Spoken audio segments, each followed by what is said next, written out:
भाई का सपना। गांव के छोटे से घर में संजीव अपनी बहन रानी के साथ रहता था।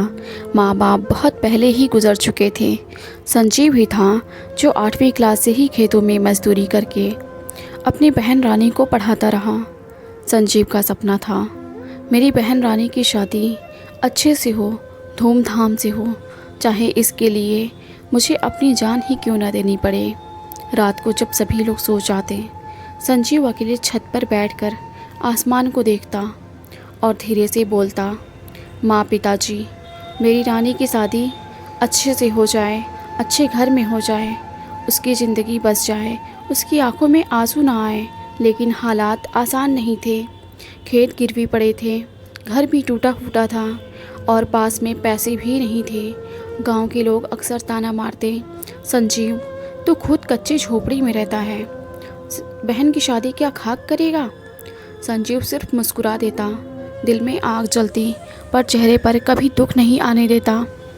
संजीव सुबह 4 बजे उठ जाता, पहले खेतों में मजदूरी करता, फिर शाम में ईंट भट्टे पर काम करने।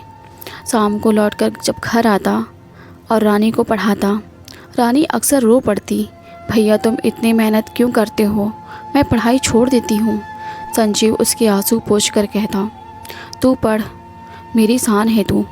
तेरी शादी में पूरा गांव देखेगा कि अनाथ लड़की भी एक दिन राजकुमारी बन सकती है। धीरे धीरे रानी बड़ी हो गई, उसके लिए रिश्ते आने लगे, पर हर बार दहेज की मांग सुनकर संजीव का दिल टूट जाता। वो और मेहनत करने लगता, अपनी पसंद की चप्पल या नया कपड़ा तक भी नहीं लेता। रानी की शादी तय हो गई। लड़का अच्छा था और उसका परिवार भी अच्छा था, पर शर्त रखी गई थी, दहेज नहीं चाहिए, लेकिन शादी शान से होनी चाहिए, क्योंकि इज्जत का सवाल है। संजीव के सामने सबसे बड़ा सवाल खड़ा था। जेब में मुश्किल से सिर्फ 5,000 रुपये ही थे, पर उसने ठान लिया, चाहे कुछ भी हो जाए, मेरी बहन दुल्हन बनेगी तो पूरे गांव में शान से बारात आएगी। संजीव ने दिन रात मेहनत करना शुरू कर दिया, खून पसीना एक कर दिया, पुराने कपड़े बेच दिए, खेत का आखिरी हिस्सा भी गिरवी रख दिया। लोग हंसते, ये पागल हो जाएगा एक दिन, लेकिन संजीव की आंखों में बस रानी की मुस्कान थी। शादी के 1 हफ्ते पहले ही उसकी तबीयत बिगड़ने लगी, खून की उल्टियाँ भी होने लगी। गांव के वैद्य ने कहा, इसे तुरंत शहर ले जाओ, वरना जान को खतरा है। संजीव ने मन ही मन कहा, मेरी जान से बड़ी मेरी बहन की शादी है, अगर मैं अस्पताल गया तो पैसे खर्च हो जाएंगे। नहीं, मैं ये बर्दाश्त नहीं कर सकता। उसने अपना दर्द छुपा लिया, किसी को कुछ नहीं बताया, बस एक बार रानी को गले लगाया और बोला, तू सबसे हसीन दुल्हन बनेगी, ये वादा है, मेरा वादा है। शादी का दिन आ गया, पूरे गांव में हलचल थी। सजावट देखकर सभी लोग दंग रह गए। संजीव ने अपनी जान लगाकर सब कुछ भव्य बनवाया था। बारात भी आ गई। रानी दुल्हन बनी तो संजीव की आंखों में एक अलग चमक आ गई। वो थका हुआ था, लेकिन मुस्कुरा रहा था। फेरे पूरे होने के बाद जब विदाई का वक्त आया, रानी रो रो कर कह रही थी, भैया मैं तुम्हें छोड़कर नहीं जाऊंगी, तुम्हें छोड़कर कैसे जाऊं। संजीव ने उसकी आंखों से आंसू पोंछे और कहा, अरे पगली, भाई की यही तो मुराद थी कि तू खुश रहे। अब तू अपने घर जा। तेरे भैया को सुकून मिल गया। और जैसे ही डोली उठी, संजीव अचानक गिर पड़ा।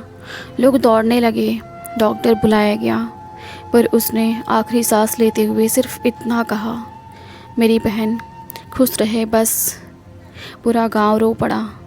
विदाई के साथ ही रानी के आंसू रुकने का नाम नहीं ले रहे थे। दूल्हे के घर वालों ने कहा, आज के दिन हम विदाई नहीं करेंगे, पहले बहन अपने भाई को अंतिम विदाई दे दे। ये सुनकर पूरा गांव रोने लगा। सब कह रहे थे, ऐसा भाई इस धरती पर फिर जन्म ले या ना ले।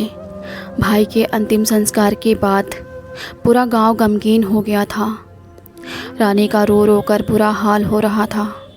वो अपने पति के घर गई भी थी, पर हर दिन संजीव की तस्वीर के सामने बैठकर घंटों रोती रहती।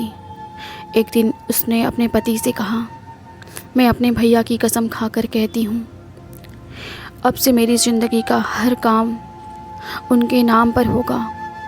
उन्होंने अपनी जान तक कुर्बान कर दी सिर्फ़ मेरी खुशी के लिए।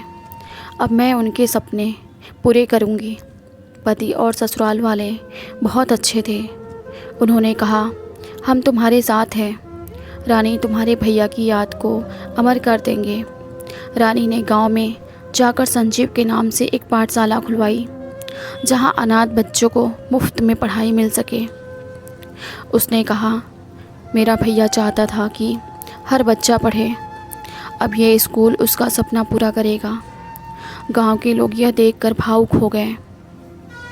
हर साल रानी अपने पति और बच्चों के साथ भाई की बरसी पर स्कूल में गरीब बच्चों को कपड़े और किताबें बांटती थी। उसकी आंखों में आंसू होते, लेकिन दिल में संतोष होता कि भैया आज भी मेरे साथ हैं।